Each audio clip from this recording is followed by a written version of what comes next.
We began yesterday a new book, the 11th book, the book of Nezikim, damages.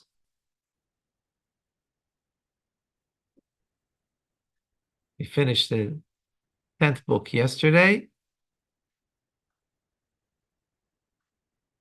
We're in chapter 3. We're going to just do a brief teachings. It was taken for granted that an animal is prone to eat fruit, vegetables, or the like. Therefore, if an animal enters a domain belonging to another person and eats produce that it would normally eat, the owner of the animal is liable to the entire amount of damages, as stated in the verse. And if he shall send forth his animals, and they shall pasture in another's field, payment should be extracted from the choicest field. Let in Davida, please.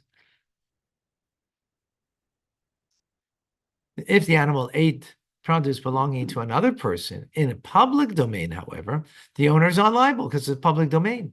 If the animal benefits from eating produce, the owner must pay for the benefit his animal received, but not for the damages caused. So you're not paying for damages, you're paying for what you benefited from if you ate, if that animal ate something in the public domain. So what is implied? If an animal entered another person's domain and ate sesame seeds, chestnuts, or the like, that's worth a dinner, the owner must pay a dinner because that's the value.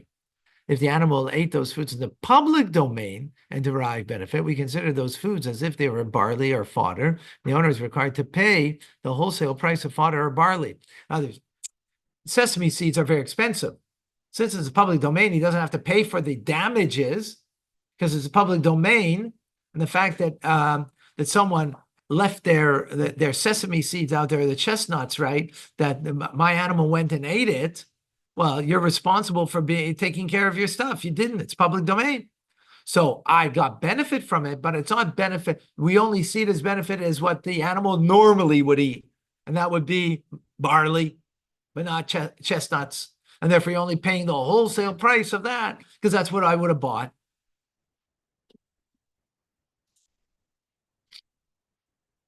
Okay. Number 3, if the animal ate foods that are harmful to it, it ate wheat, since it did not derive any benefit, the owner is not liable because wheat is not beneficial for the animal, right?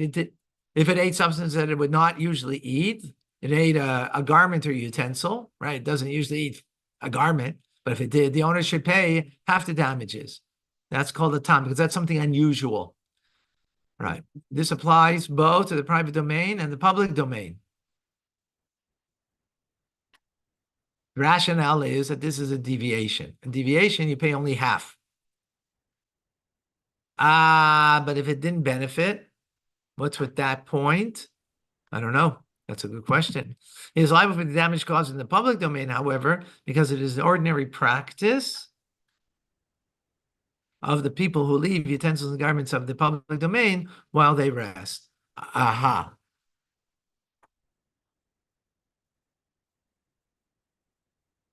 So you are liable because that's normal that you're going to leave, because that's not normal. Others, for an animal to eat a garment is not normal, right? But it didn't benefit. But here was a damage.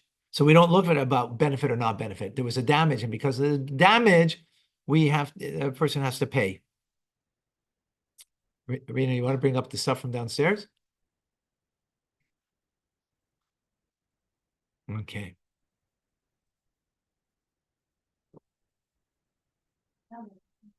Okay. Folks, volunteers are here to help. We're going to begin. Thank you for joining. We will continue. Mitzvah Hashem, I hope we give the class tonight, but we're seeing how. Could that be TSC? I hope so, but I don't know for sure yet. Okay. Torah studies more likely, but